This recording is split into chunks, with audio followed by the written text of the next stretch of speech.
Hey everybody, it's Rocket. I'm here today at Battlefield Houston, a self-proclaimed tactical laser tag battlefield hidden right here in industrial Houston, Texas. Battlefield tries to be unique in its style of laser tag, claiming to redefine the way you play by creating challenging and thrilling mission scenarios. It also boasts being the largest indoor laser tag battlefield in the US at over 11,000 square feet. I'm taking a look behind the scenes to see if I can find out what Battlefield's tactical laser tag is all about.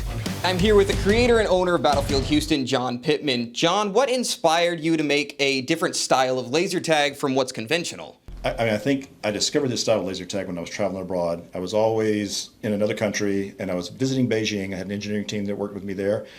I wound up going and playing this outdoor laser tag in Beijing, and it's very mountainous area kind of stuff. And it wound up being, wow, I've never seen this style of laser tag anywhere before. We were playing these tactical missions. We were hunting each other down. It wasn't about this individual score sheet thing. It was really about this team working together. And I'm like, okay, I've got to bring this back to Houston. And that's kind of how we got started. All right, so John, what specifically sets Battlefield apart from other styles of laser tag? Like if you go to Main Event or Dave & Buster's, what's the difference? So in regular laser tag, you put your vest on, you go in there, you shoot another player, their gun goes down, 3 seconds later, the gun turns back on, you're circling each other until somebody gets mad and walks off.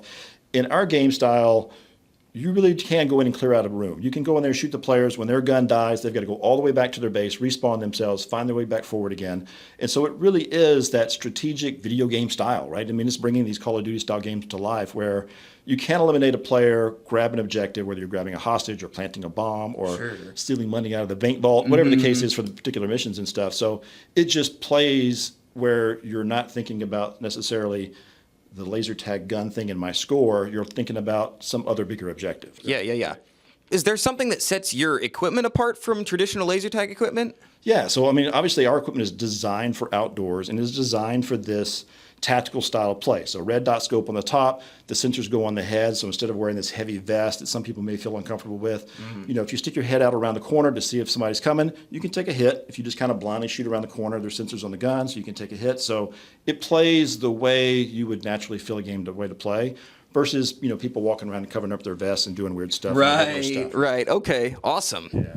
So this is the largest laser tag battlefield in the United States, right? Was that like something that you set out to do? Were you looking for a big battlefield, or did it just happen that way? Yeah, I mean, I think as far as the battlefield size went, it just worked out that way. It wasn't an objective. At first, I was just finding a space in Houston where you can open a business up is way more difficult than you think. Sure. And that's kind of how it started. And so it wound up being founding this building, and then as we built the battlefield and started designing it, it just wound up the size that it did for the games we were trying to play. Okay, awesome. What's your process? Like you create different styles of games. What's your process for going about making a new style of game? Yeah, so we still have a lot of things we're still working on. Obviously, we're still creating missions. I mean, we're well over the 50 mission mark right now, and we're still creating missions.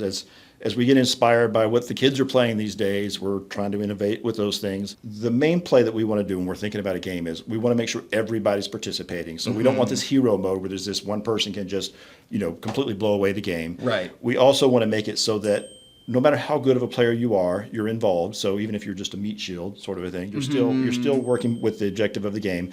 And then of course we want to be able to never have you be able to rest. Like if your gun dies, we don't want you to be out of the game. We want you still participating. So now you've got to go back and you respawn yourself. You've lost your forward position. You had to go back and reset, but you're still playing the game. And so we want to keep you involved. We want to involve you as a team, and then we want to make sure you're working towards an objective. And that's kind of always the game style that we're trying to play. Yeah, sure. Well, John, thanks for meeting me here today. Yeah, thanks for talking about this. I'm excited. I think I'm having my birthday party this year. Have my birthday party here. Yeah.